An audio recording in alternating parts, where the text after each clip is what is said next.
Les voy a pedir que me acompañen, por favor, en el libro de Efesios, en esta mañana. Libro de Efesios, capítulo 6. Y vamos a estar en el versículo 18, 19 y 20 nada más. Efesios 6, 18 al 20. Vamos a orar. Padre, te doy gracias de nuevo. Venimos ante ti necesitados. Necesitamos de tu gracia en cada momento y de la gracia que proviene de tu Espíritu Santo. Ayúdanos en esta mañana a recibir tu palabra con humildad, a recibir tu palabra con reverencia, sabiendo que cuando tú hablas, el hombre debe responder. Así que pedimos que nos ayudes en esta mañana a responder adecuadamente, a no dejar esto a un lado, la instrucción que tú tienes para nosotros de tu palabra. Que la palabra hoy sea sembrada en tierra fértil para que produzca fruto, porque no importa cuánto sembramos, sino que cuánto cosechamos. Así que ayúdanos en esta mañana a dejar a un lado nuestras distracciones, dejar a un lado nuestras preocupaciones y dar nuestra atención solamente a ti por medio de tu palabra. Ayúdanos, te lo pedimos en el nombre de Cristo. Amén. Entonces vamos a estar en el capítulo 6 de Efesios, pero antes de entrar a la escritura de hoy, les quiero dar un breve resumen de lo que hemos estado viendo. Esta es la segunda parte de una miniserie titulada Comprometidos con la Iglesia Local. Ahora les confieso que la palabra miniserie se está convirtiendo en no tan mini la serie. Cada vez que me siento para preparar ya este segundo mensaje, yo propongo en mi corazón preparar unos 3 o 4 puntos que tocar, pero llego al primer punto y termino y digo, hasta me voy a pasar de la hora. Así que yo pensaba que esta mañana iba a tocar 2, 3 temas, pero les prometo que me estoy esforzando. Y la próxima semana, primero Dios, voy a tener 2, 3 temas para seguir avanzando con esta miniserie, pero aún no nos cansamos de parar y de realmente absorber todo lo que tiene la palabra de Dios que decirnos acerca de un solo tema, ¿no? Así que en esta mañana vamos a ver, les decía que en esta serie estamos abordando temas o podemos decir responsabilidades que tenemos los cristianos con nuestra iglesia local, en el contexto de la iglesia local. Y en esta mañana vamos a ver el tema de las peticiones. Le puse peticiones, no oraciones, porque si usted recuerda en el primer sermón de esta serie, dije que todas iban a empezar con una P. Entonces, ese es mi esfuerzo para que todo empiece con la letra P. Así que peticiones, no oraciones, pero estoy hablando de oraciones, ¿ok? Entonces, vamos a de nuevo ver un poquito de lo que vimos en ese primer sermón. Y empezamos ese primer sermón diferenciando entre lo que llamamos la iglesia con I mayúscula, es decir, la iglesia de Cristo, y las iglesias con I minúsculas, es decir, iglesias locales. Dijimos que la iglesia con I mayúscula es la suma total de aquellos a quienes Dios salva en todo el mundo y a través de toda la historia humana. Todos ellos se unen a la iglesia, la mega iglesia, ¿no? La iglesia de Cristo. Pero una iglesia local, por otro lado, es una comunidad de gente redimida por Dios que viven en la misma ciudad o región, que se reúnen regularmente para adorar al Dios que los salvó y para edificarse unos a otros a través de los diversos medios que Dios ha dicho en su palabra. Dijimos que Algunos de esos medios es la predicación de la palabra, algunos de esos medios es la disciplina de la iglesia, etcétera, ¿no? La mesa del Señor. De esa forma y sin entrar sin entrar al tema de nuestros dones, cada uno de nosotros ha sido dado dones también, que vamos a tocar ese tema más adelante. Así que nos estimulamos, nos edificamos mutuamente en el contexto de una iglesia local. En ese primer sermón también vimos, la primera P que vimos es pertenecer. Es decir, y yo creo que los que están aquí ya lo saben, pero si le preguntan a cristianos en otros lugares, tal vez ellos no piensen que uno debe pertenecer a una iglesia local. Así que empecé el sermón, no tanto para ustedes, porque ustedes ya pertenecen a esta iglesia, pero para otras personas que tal vez tengan una idea errónea acerca de nuestra libertad de ser o no ser parte de una iglesia local. Yo creo que la Biblia enseña claramente que cada cristiano debe pertenecer a una iglesia local. Yo creo que Dios manda a cada cristiano a ser parte de una iglesia local. Y la segunda P que vimos era la puntualidad. Obviamente eso es algo que va a ofender a ciertas personas, pero es importante reconocer que cuando nosotros llegamos puntualmente a las reuniones, estamos nosotros honrando a Dios, y no solo eso, estamos honrando a nuestros hermanos también.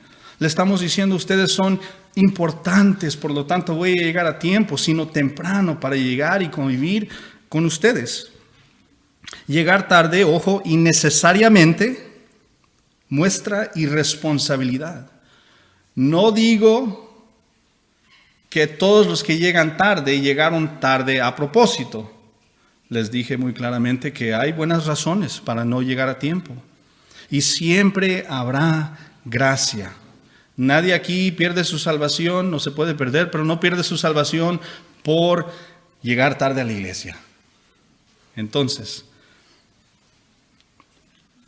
debemos pertenecer a una iglesia, debemos ser puntuales. Y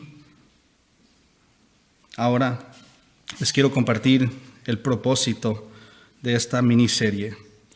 En esta miniserie queremos nosotros responder esta pregunta: ¿qué responsabilidades tenemos como miembros de una iglesia local? Específicamente de esta iglesia. ¿Qué responsabilidades tenemos? Dicho de otra manera, ¿ha dicho Dios que debemos hacer ciertas cosas como miembros de una iglesia local? O, porque me gusta la controversia, un poquito más controvertido, podemos decir, ¿están los cristianos obligados a hacer ciertas cosas como miembros de una iglesia local? Algunos dirían, ¿sabes qué, Dani?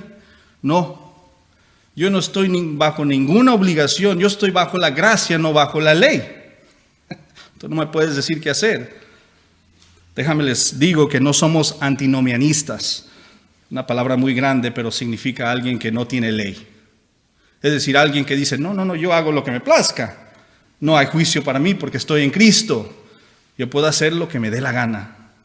No somos antinomianistas, ni la Biblia enseña el antinomianismo. Entonces, estoy de acuerdo en que estamos bajo la gracia. Amén, aleluya.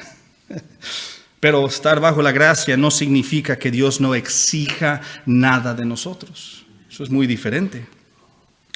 Honestamente, al leer las Escrituras, de seguro ustedes han notado y se han enfrentado con la abrumadora realidad de que Dios tiene mandamientos que Él ha instituido para los cristianos en el Nuevo Testamento.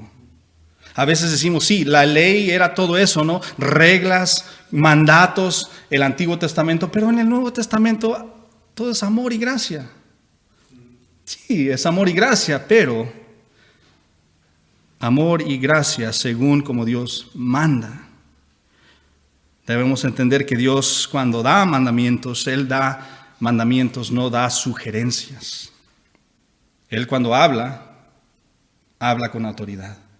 Y nosotros, como su creación, debemos responder. En la Biblia encontramos mandatos sobre el matrimonio y el divorcio.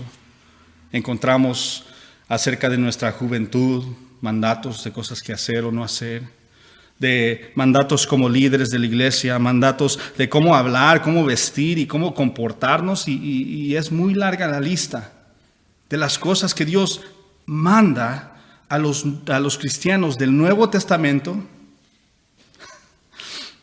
a hacer. Pero esa lista está muy larga y no vamos a poder abordar cada uno de los temas que la Biblia enseña con respecto a nuestras responsabilidades, o póngale obligaciones o deberes, en unos pocos sermones. Así que mi esperanza es que esta serie solamente establezca para cada uno de ustedes un cimiento, un fundamento sobre el cual cada uno de nosotros en nuestro tiempo de estudio podamos edificar sobre este cimiento cuando encontramos aquellas cosas que Dios requiere del cristiano. Podamos nosotros ir edificando bloque por bloque. Ojo, también debo aclarar que no quiero que alguien en este lugar piense que su obediencia o desobediencia a estos mandatos tiene valor salvífico, tiene valor para salvar. Si creemos eso, hemos llegado al legalismo de los judíos. Y realmente el legalismo que cree todo el mundo. Si yo simplemente hago ciertas cosas o obedezco de cierta forma, Dios va a estar complacido conmigo. Entonces cuando llegue al cielo le voy a sacar mi lista de cosas que hice obedientemente y va a decir, ahí están mis credenciales, déjame entrar. La Biblia no enseña esa como una forma válida para entrar al reino de Dios. Lo voy a decir al revés. La Biblia condena esa actitud de pensar que podemos nosotros, por medio de nuestra obediencia a mandatos, entrar al reino de los cielos. Entonces, no quiero que ustedes busquen valor salvífico en estos mandatos que vamos a ver y que estamos viendo hoy, uno de ellos, sino que quiero que vean que tienen valor práctico para toda la iglesia, para nuestra vida como iglesia, como comunidad. Mi esperanza es que ustedes vean que una buena relación con Dios, el Dios trino de las Escrituras, y la obediencia a sus mandamientos producirá una expresión tangible y visible de esa relación en la forma en que nosotros interactuamos los unos con los otros en el contexto de la iglesia local.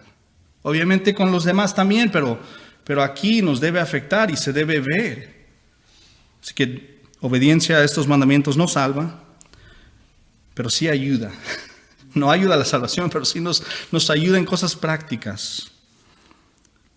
En otras palabras, nuestra desobediencia o obediencia a los mandatos de Dios afectará directamente, ya sea positiva o negativamente, a toda la comunidad a la que pertenecemos. Eso es lo que quiero que vean en esta mañana. Ahora, ya sé que les estoy dando mucha información, todavía ni leemos el texto, pero debo tener mucho cuidado. De nuevo, estoy tratando de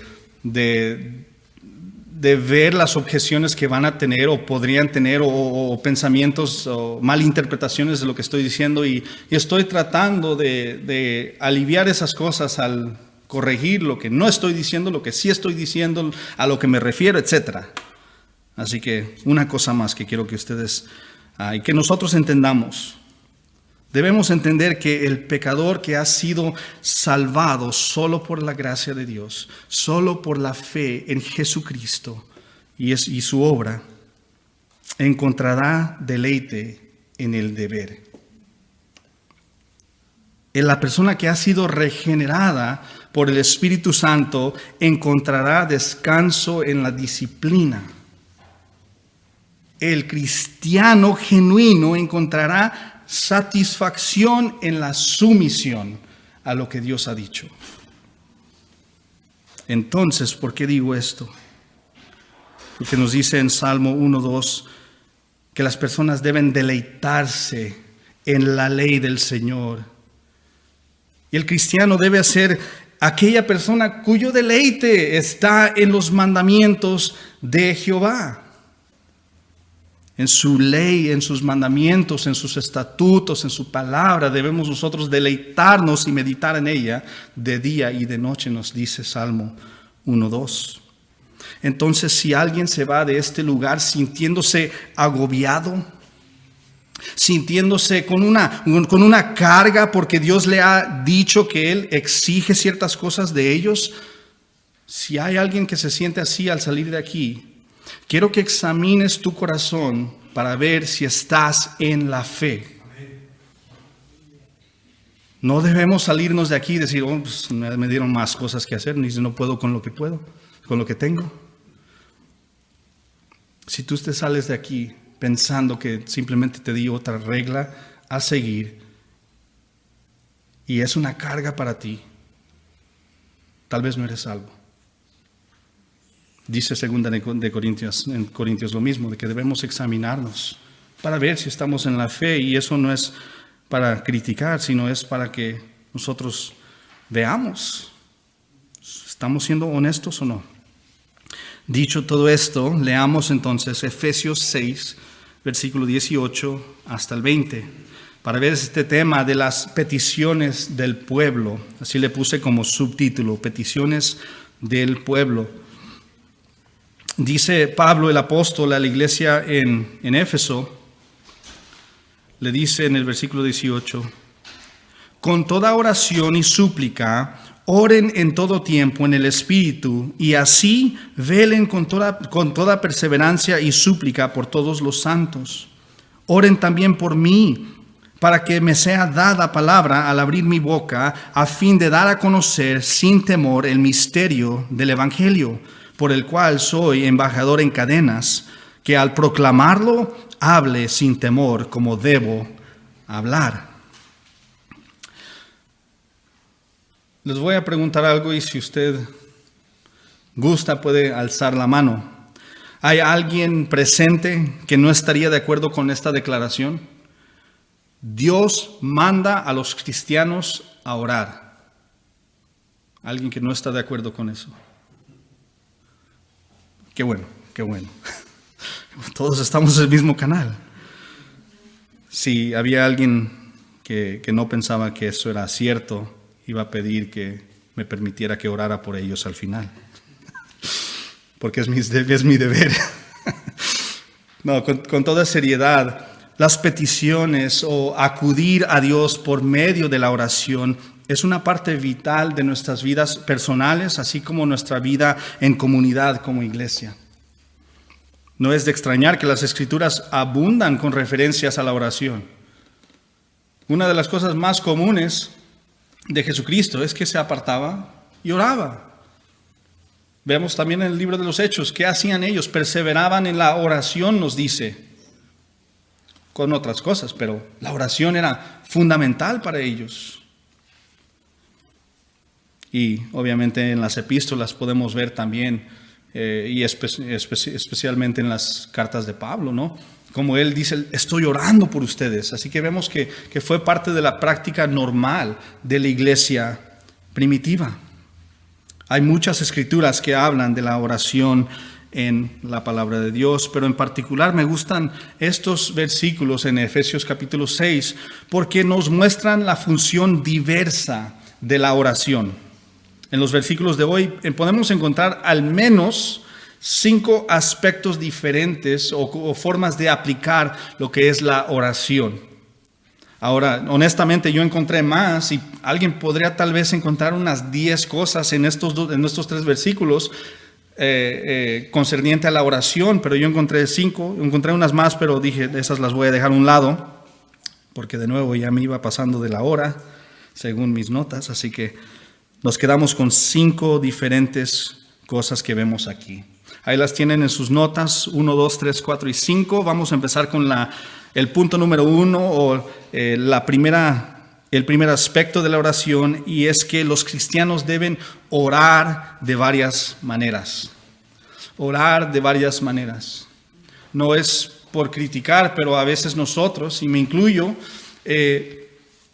a veces somos como robots. Nuestras oraciones son grabadas. Nuestras oraciones son iguales. Empiezan igual, terminan igual. Básicamente podemos hasta profetizar lo que vas a decir en tu oración porque decimos lo mismo a veces. De nuevo, me incluyo. Oro por la iglesia. Ok. Oro por la iglesia. Ok. Cada rato estoy pidiendo oración por la iglesia, pero específicamente, ¿qué parte de la iglesia? Su espiritualidad, el edificio. ¿A qué me refiero? ¿A los varones de la iglesia, a las mujeres, a los jóvenes, los bebés? ¿A qué me refiero con eso? Nos contentamos a veces con oraciones o más bien peticiones que son iguales, son ¿cómo se puede decir? Son repetitivas. Tal vez no decimos lo mismo en la oración, pero cada oración es lo mismo. Así que debemos orar de diversas maneras. Pablo dice ahí, con toda oración y súplica, oren. Con toda oración y súplica. Debemos entender que nuestras oraciones cambian a medida que cambian las circunstancias.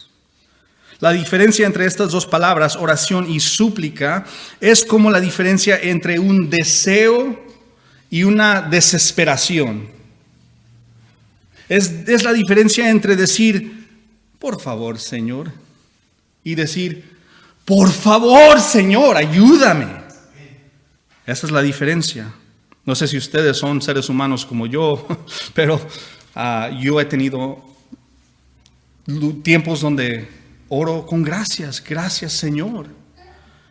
Y otras veces donde digo, Señor, rescátame. Entonces las circunstancias de la vida cambian y también nuestras oraciones cambian. Dependiendo de la temporada en la que nos encontremos o se encuentre en nuestra iglesia, puede que nosotros oremos con gozo y con esperanza, y en otras situaciones puede que oremos con una súplica urgente pidiendo auxilio. Debido a que Jesucristo, Dios el Hijo, descendió de su trono y habitó entre nosotros, como nos dice Juan 1:14, Él entiende perfectamente que esta vida tiene altas y tiene bajas. Él estuvo en esta tierra. Él vio, Él sufrió lo que nosotros sufrimos. Él fue tentado, pero nunca pecó. Él quiere que nosotros vengamos a Él sin importar las circunstancias. Si crees que Dios solo quiere escucharte cuando estás feliz y estás de buen humor, te animo a que leas los salmos. Unos salmos, más bien en los salmos encontramos una maravillosa variación de oraciones al Señor. Algunos salmos están escritos en temporadas de dolor, de desesperación, de angustia, de pena, de miedo, de frustración. Y otros salmos están escritos en temporadas de gozo y alegría y abundancia y victoria. Entonces, nuestras peticiones deben ser variadas. No debemos pensar que, estoy dolido. Dios no quiere eso de mí. Quiere eso.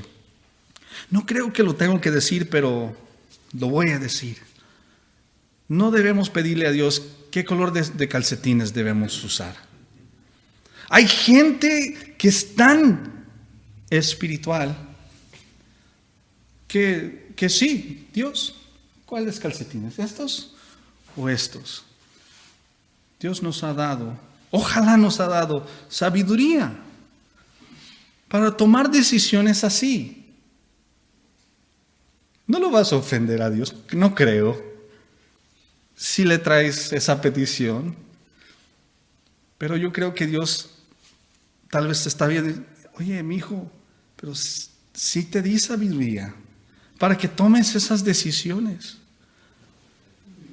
Y el otro extremo es, no ores a Dios para nada. Órale a Dios para todo incluyendo el color de zapatos y calcetines que vas a usar en ese día, y no le ores por nada, está muy ocupado. Ninguna de esas es correcta. Debemos nosotros traer nuestras angustias, nuestro dolor, nuestro gozo, nuestra alegría a Dios. Debemos traer todo eso, pero debemos usar sabiduría también. 2, los cristianos deben orar constantemente. Dice Pablo, oren en todo tiempo. Oren en todo tiempo. Ahora dice, oren en todo tiempo y dice en el Espíritu. Lo único que voy a decir acerca del Espíritu es, si no eres salvo, no puedes orar en el Espíritu. Punto. Si eres salvo, ánimo para adelante. Pero dice aquí que dice, oren en todo tiempo. Esto no significa que debemos nosotros recluirnos y estar en un monasterio orando y ayunando 24 horas al día. Es imposible. Hay un versículo que nos dice orar sin cesar. ¿Y qué significa eso? ¿Debemos dedicar nuestra vida a hacer eso? No sé tú, pero yo tengo biles que pagar, yo tengo recibos de luz, yo tengo renta. Pero aún la Biblia dice, oren sin cesar. Entonces, no se refiere a que debemos nosotros apartarnos y orar nada más. No tener hijos, no tener esposo, no tener esposa, para nosotros dedicarnos a la oración nada más. No dice eso, no se refiere a eso. Entonces, ¿qué significa orar sin cesar? O aquí, en todo tiempo, oren. Pablo les está diciendo a los cristianos en Éfeso que deben orar durante todo el día y cada día. De nuevo, un poquito confuso, ¿no? ¿Cómo vamos a orar todo el día? Pero porque tenemos cosas que hacer, hasta dormir.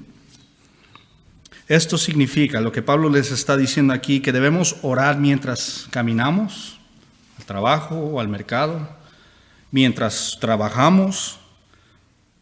Debemos orar mientras lavamos los trastes. Yo siempre me pongo a orar cuando mi esposa lava los trastes. Yo le estoy orando a Dios que no me pida ayuda. Es una buena oportunidad para orar. ¿Sí o no? En otras palabras, no importa lo que estés haciendo en tu día, puedes orar. A veces las personas piensan que uno debe estar en el púlpito y básicamente, como dije, como robots, ¿no? Y les entregué lo que tenía programado y ya me voy. No, estoy aquí. Estoy hablando, estoy leyendo, estoy pensando, estoy orando. Mi oración no es larga ni compleja, porque estoy haciendo muchas cosas a la vez, pero es una oportunidad para orar, para pedirle a Dios, ayúdame. Dios, que tu espíritu obre. Y ustedes pueden hacer lo mismo. Hermana Pat, usted tiene su negocio. Usted puede estar orando ahí mientras habla con los clientes o va a comprar algo para su negocio. Nahum, tú también. Estás ahí. Tú dices, ¿alguien viene a acercarse a tu negocio para comprar una torta?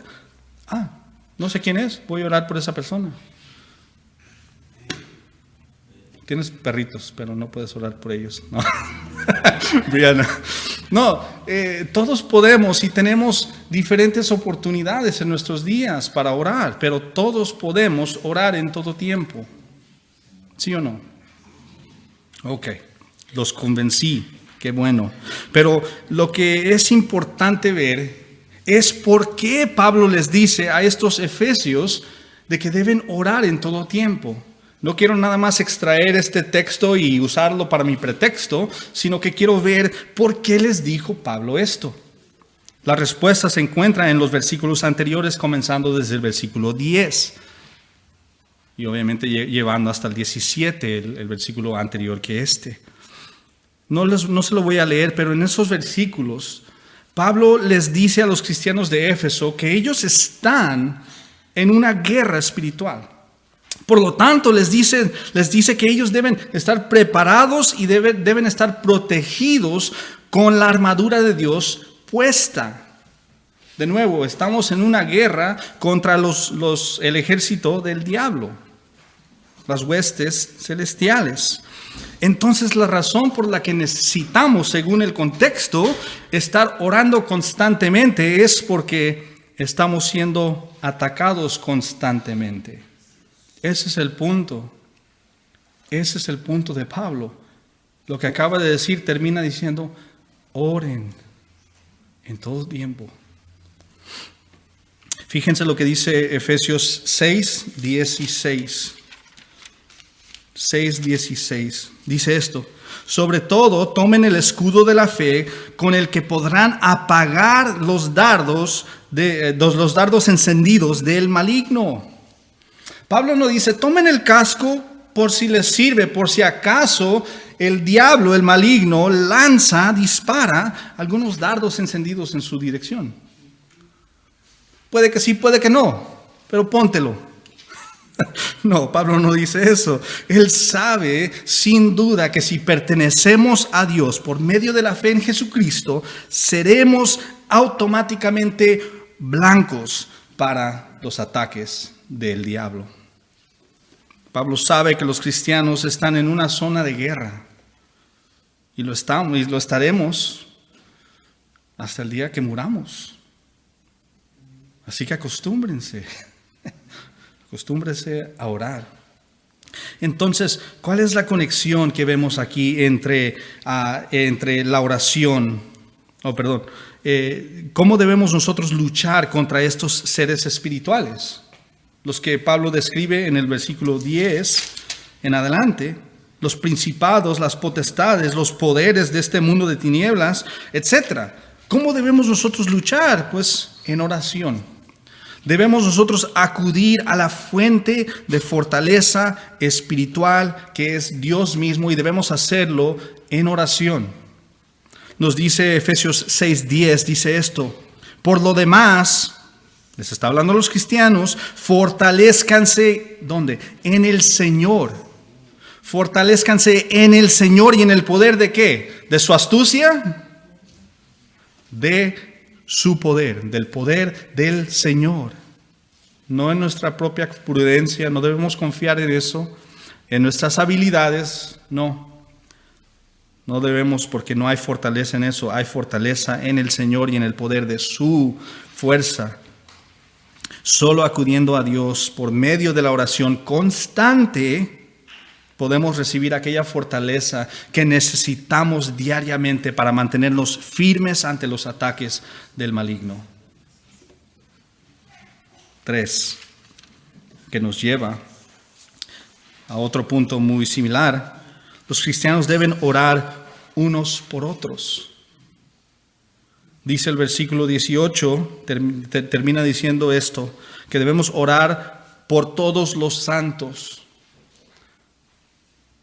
Por todos los santos. Es cierto que debemos orar por nuestras propias necesidades, por nuestras angustias, por nuestras aflicciones e incluso nuestras victorias. Debemos tomar en cuenta pues, nuestro estado espiritual y cuidar de nosotros. Pero también, al mismo tiempo, debemos orar por nuestros compañeros de milicia. Ya les dijimos, ya Pablo dijo, están en una guerra espiritual. Tú eres un soldado y tienes compañeros a tu lado que son soldados contigo. Entonces debemos orar por esos compañeros que tenemos en esta guerra. Para ganar una guerra se necesita más de un soldado. Se necesita un ejército. Y los ejércitos más exitosos de la historia son aquellos que se cuidan unos a otros. Tú y yo debemos cuidarnos mutuamente al orar a Dios, a traer nuestras peticiones a Dios y pedir los unos por los otros. Y voy a decir algo más, orar los unos con los otros también. 4. Los cristianos deben orar por el liderazgo de la iglesia. El versículo 18 comienza con esta gloriosa frase: oren también por mí. Oren también por mí. Es una declaración realmente asombrosa y una con la que me puedo identificar personalmente.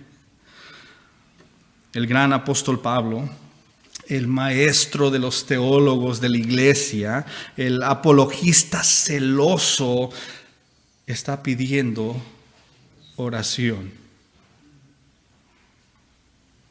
Hay algo extraño allí, ¿no?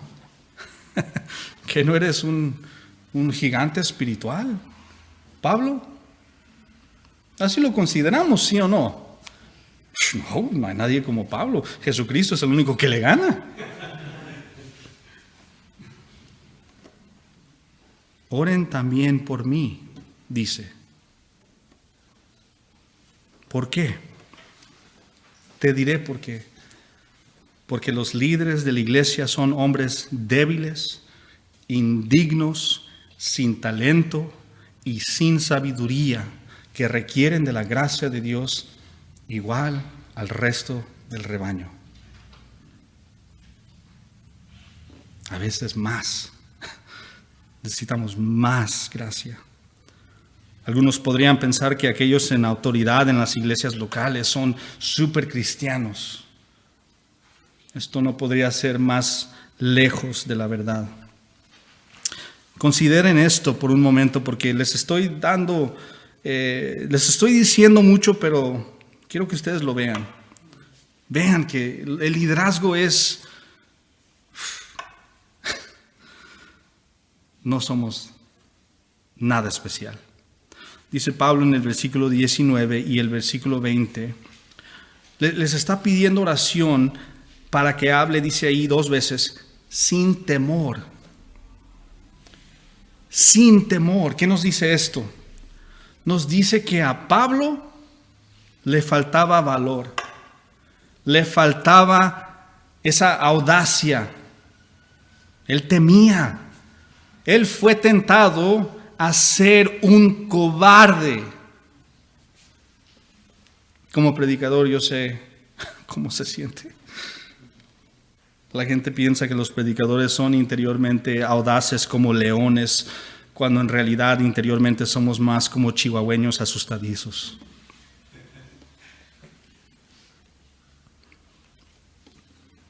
Si algún predicador dice, no, Dani, tú no eres mi estilo de predicador, entonces le voy a decir, pues, humíllate un poquito, reconoce quién eres. Subir al púlpito semana tras semana para declarar, así dice el Señor, es similar a tratar de poner un gato en una tina de agua. Así de fácil es. Así me siento. No estoy en mi zona de confort, para nada. Los predicadores son hombres frágiles que dependen de la valentía que solo Dios puede dar por medio de su Santo Espíritu y por medio de las oraciones de la congregación. Yo no tengo nada bueno en mí. Yo no tengo fuerza en mí. Si quiero fuerzas, solo Dios puede dar esas fuerzas. Tal vez esto es muy personal, pero lo voy a decir. Quiero que ustedes sepan que como alguien que está en autoridad en esta iglesia, tengo la responsabilidad de velar por ustedes. Tengo yo que vigilar su crecimiento espiritual. Tengo yo que vigilar su comportamiento. No todos los tengo en Facebook, pero puedo ver Facebook. Puedo entrar a la página. Es en serio, no los digo para asustarlos, pero yo veo lo que ponen, a veces, ¿no? No estoy ahí cada ratito, pero sí puedo ver. Debo vigilar su comportamiento. También debo vigilar su doctrina. También debo alimentar sus almas por medio de la predicación del Evangelio y de la palabra de Dios. Sobre todo eso también tengo que guiarlos con ejemplo. ¿De qué sirve yo decirles, oiga, hagan esto, pero yo no lo voy a hacer? Soy hipócrita. Entonces, debo guiarlos con mi ejemplo. Aparte de eso, y aún más importante, es mi responsabilidad en mi hogar. Ya les di una lista de responsabilidades aquí. Y no lo digo para que ustedes lloren. Oh, pobrecito Dani. No lloren, oren, por favor. ¿Debo yo guiar a mi esposa y a mis hijos de una forma digna de Cristo? Eso es duro. Si eres esposo, si eres papá, si tienes hijos, sabes que eso es difícil. Porque yo tal vez 1% del tiempo me parezco a Cristo en mi comportamiento. El resto del tiempo es difícil ver a Cristo en mí. Pero debo guiar a mi familia, debo guiarla, debo amarla como a Cristo amó a su iglesia, debo proteger a mi iglesia como Cristo protege a mi familia como Cristo protege a su iglesia, y debo proveer para mi familia también, así como Cristo provee los medios de salvación para su iglesia. Sin mencionar que estoy llamado también a proteger este rebaño en su totalidad, es decir, cuidarlos de las personas que entran a este lugar y quieren causar división, ya sea doctrinal o etcétera, ¿no? Yo tengo esa responsabilidad, ustedes también, pero yo tengo una mayor responsabilidad de estar cuidando de los que entran a este lugar. Debo hacer todo esto mientras me cuido a mí mismo. También, no sea que yo les predique y luego sea descalificado. Entonces, ser un líder de una iglesia local es extremadamente amargo y al mismo tiempo es refrescantemente dulce. Amargo porque a menudo somos el objeto de calumnias y de críticas. Dulce porque también somos los destinatarios del amor que ustedes nos dan. Les puedo mostrar correos electrónicos que me han llegado diciéndome qué piensan las personas de mí. Tal vez los conocen, esas personas. Pero de los que están aquí recibimos, los que estamos al frente en liderazgo, recibimos de los que no nos odian un gran amor. Así que es agridulce este puesto de liderazgo. Ya terminé mi confesión. Entonces Pablo necesitaba las oraciones de los hermanos. ¿Y qué creen? Yo necesito sus oraciones. Yo no soy superhéroe. Yo no soy nadie. Entonces, que sus peticiones incluyan los líderes de la iglesia, y no solo de esta iglesia, de otras iglesias. Si usted conoce, o aunque no los conozca, ya ni recuerdo, qué mal ejemplo. Estaba caminando para acá y un pastor me vino a la mente, que es famosísimo, ¿no? Y dije, fui tentado a decir, pues es famoso, tiene muchas personas orando por él. Entonces dije, pero tú estás pensando en él. Dios te trajo a esta persona a tu mente. Ora por el Señor, tú no sabes. Tal vez todos los que lo ven están pensando lo mismo. Ya tiene muchos orando por él y nadie ora por él. Entonces oren por los líderes de las iglesias locales, no solamente esta. 5. Los cristianos deben orar por el avance del evangelio. Esto es lo que dice el versículo 19. Dicen, oren también por mí para que me sea dada palabra para abrir mi boca. ¿A qué? A fin de dar a conocer sin temor, ¿qué? El misterio del evangelio. Tiene un propósito Pablo. Hay algo que hace que esta súplica de Pablo sea aún más impactante, que a veces se nos olvida. Pablo escribió Efesios y escribió estas palabras mientras estaba en prisión. Ahora me puse a examinar mi vida y lo pueden hacer ustedes también. Si usted estuviera en una prisión o bajo la custodia romana, bajo cargos de causar problemas para el Imperio Romano, y tuviera que escribir una carta a sus amigos, ¿qué les estuviera pidiendo a sus amigos? Yo le estuviera pidiendo tal vez un poco de apoyo financiero, tal vez unas nuevas sandalias, porque las otras se me rompieron. Tal vez alguien como el apóstol Pablo puede decir, mándenme más tinta y más papel para escribir más. Quiero escribir un libro mientras espero mi sentencia. Todas esas cosas son buenas. ¿Quién va a juzgar al apóstol Pablo si encontráramos una carta que dice, ¿me pueden echar la mano y depositar algo en la cuenta? ¿Quién lo va a juzgar? Nadie. Yo no lo voy a juzgar. Pero Pablo no pide por esas cosas. Pide por el avance, más bien pide oración para el avance del Evangelio. ¿Y por qué hace esto? Porque Pablo entiende algo que a menudo se nos olvida, que de las cosas más valiosas y preciosas en este mundo, sobre todas esas cosas, están las almas de los seres humanos.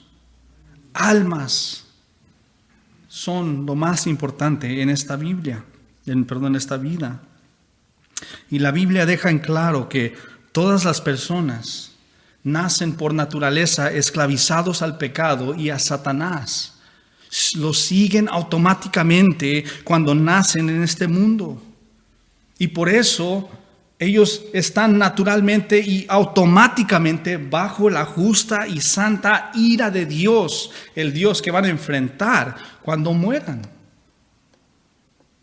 La Biblia también deja en claro que lo único que puede librarlos de esa esclavitud espiritual y de esa condena de estar bajo la ira de Dios es escuchar las buenas noticias de Jesucristo, de que Jesucristo, Dios el Hijo, descendió humildemente a esta tierra para vivir una vida perfecta, la vida que nadie puede vivir, ni tú, ni yo, ni Adán. Adán pudo, pero decidió no hacerlo. Él vivió esa vida perfecta y luego murió una muerte perfecta para pagar por nuestros pecados, para satisfacer en su cuerpo la ira de Dios por nosotros. Pero no termina ahí, Él resucitó al tercer día. Y también no termina ahí. A veces terminamos el evangelismo ahí. ¿Saben ustedes que está reinando Cristo? Que cuando resucitó, días después, ascendió y tomó su lugar a la diestra del Padre y está sentado sobre su trono ahorita. Él dijo que se le fue dada toda autoridad. Entonces, con su autoridad, Él ofrece perdón de pecados y ofrece libertad de la condenación eterna gratuitamente a todos los que se arrepienten de sus pecados y confían solamente en la obra expiatoria de Cristo en la cruz. Solo este evangelio ha sido llamado en las Escrituras el poder de Dios para la salvación de todo el que cree. No hay otra cosa en la Escritura que dice eso. Tus obras son el poder de Dios. No. Tus buenas acciones, no. Tus buenos pensamientos, no.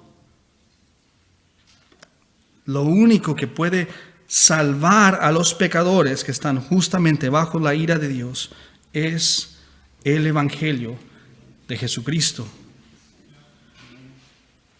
Dios y solo Dios, por medio de ese evangelio, salva poderosamente y permanentemente a los que confían en Cristo. Ahora pueden ver por qué Pablo, en vez de decir, mándenme unas sandalias nuevas, mándenme un abogado que me ayude. En vez de decir eso, él pide oración por el avance del evangelio, porque el destino eterno de las personas depende de la predicación del Evangelio. Si no hay Evangelio, no hay salvación.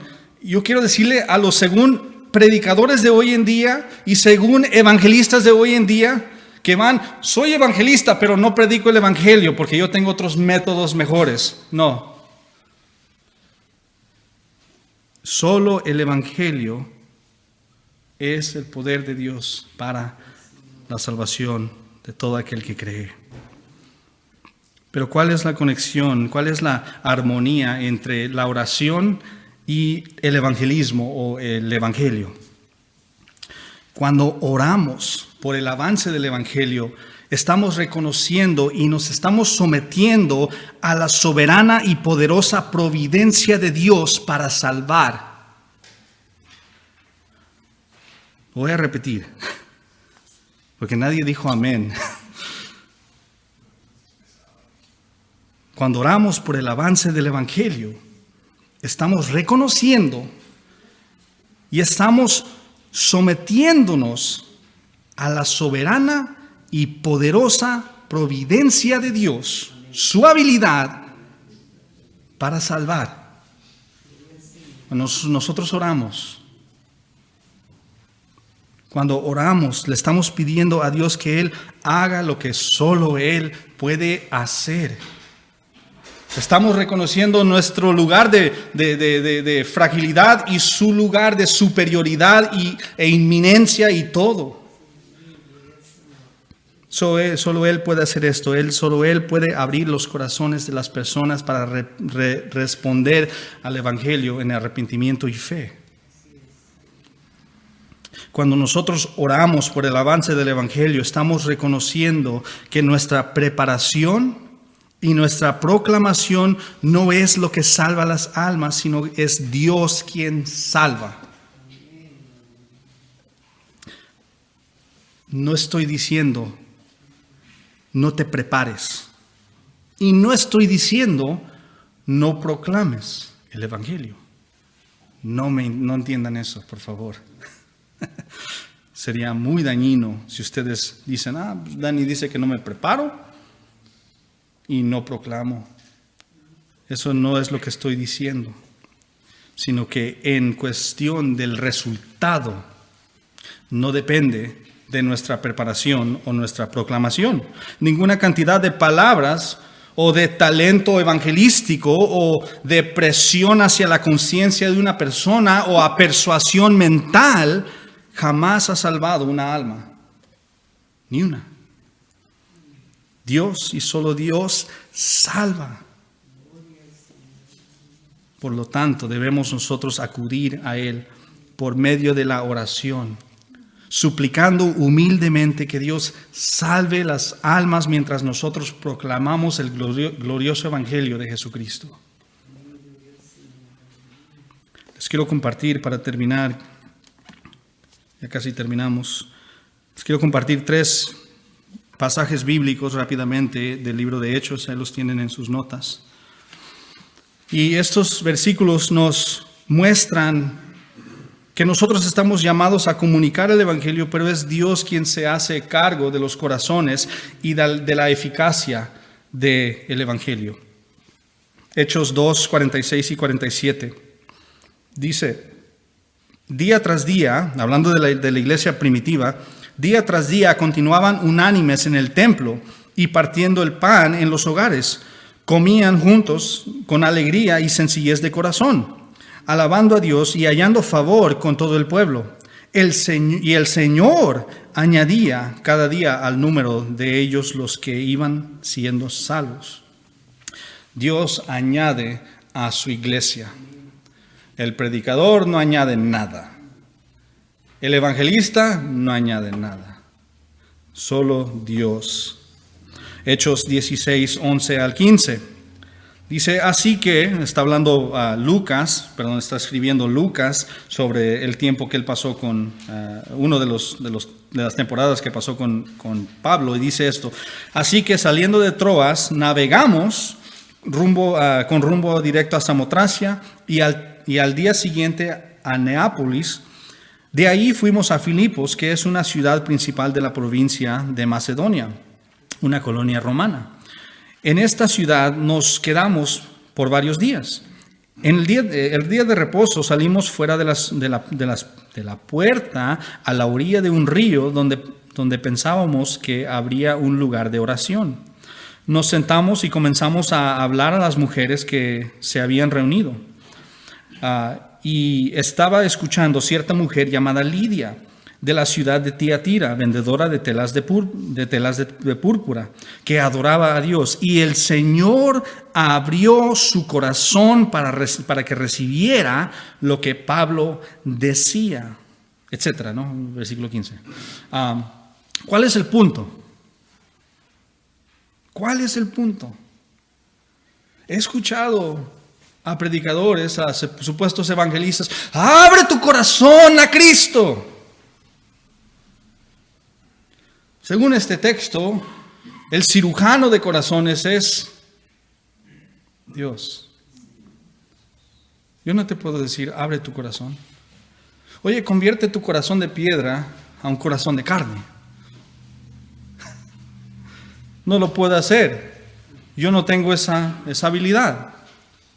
Pero Dios, así como lo hizo con Lidia, lo hace con todos los que son salvos. Él abre los corazones. Hechos 18, 9 y 10. Pablo recibió esta visión. Dice: por medio de una visión durante la noche, el Señor dijo a Pablo: no temas, sigue hablando y no calles, dice. Porque yo estoy contigo y nadie te atacará para hacerte daño, porque yo tengo mucha gente en esta ciudad. Sigue hablando, porque yo tengo en esta ciudad gente que voy a salvar, mucha gente que voy a salvar. Sigue hablando. Tú habla, tú predica, tú proclama, pero yo tengo mucha gente que salvar. Los que vinieron esta semana, en el miércoles para nuestro estudio del Evangelio, tal vez van a reconocer esta frase de Francis Schaeffer. Dice esto: nosotros no estamos edificando el reino de Dios. Él está edificando su reino y estamos orando por el privilegio de estar involucrados. Amén. ¿Sí? El pueblo, si quieren algo para poner en Facebook, el pueblo suplica, el pueblo predica, pero solo Dios edifica. Esa ha estado buena, ¿verdad? Buen trabajo, Dani. Nuestro deber es orar por el avance del Evangelio y debemos proclamar el Evangelio, reconociendo que cuando oramos le estamos diciendo a Dios: Dios, tú añade a tu iglesia. Cuando oramos por el Evangelio, el avance del Evangelio, le estamos diciendo a Dios lo que debemos decir. Siempre: no se haga nuestra voluntad, sino la tuya. Tu obra. Porque al fin de cuentas nuestras manos están atadas de todos modos. Entonces quiero concluir animándonos a perseverar en la oración. Una iglesia local que va a ser fuerte y va a ser firme requiere de miembros comprometidos unos con otros, pero comprometidos con la oración. Entonces, solo para recordarles, oren de varias maneras. No importa la circunstancia, si tienes dolor físico, mental, espiritual, como sea, tráeselo a Dios. Si estás gozo, si ganaste la lotería, ven a dar una ofrenda. Y trae tu gozo a Dios. Trae tu gozo a Dios. Trae tu victoria a Él.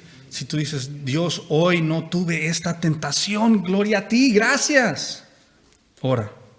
Ora constantemente. No digas como muchos decimos: es que no tengo tiempo, es que no me alcanza el tiempo. Paul Washer dijo esto: toma todo ese tiempo que tomas en tu celular, en las redes sociales, ¿y qué sucedería si conviertes todo ese tiempo en tiempo de oración? Me dio un gran golpe ahí. Pero oren constantemente. No podemos decir que no hay tiempo. Oremos unos por otros y oremos unos con otros. Ahorita les voy a dar una instrucción aparte de esto.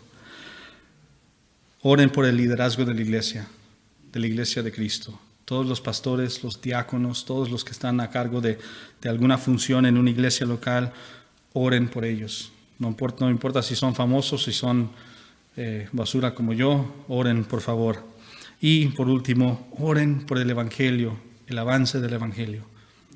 Nosotros no basta con que nosotros preparemos y proclamemos, sino que depende de Dios el resultado. Y queremos, no sé si ustedes quieren, yo quiero ver gente salva. Entonces, oren por el avance del Evangelio. Vamos a orar y luego les tengo una instrucción más. Amado Padre, te doy gracias por tu palabra.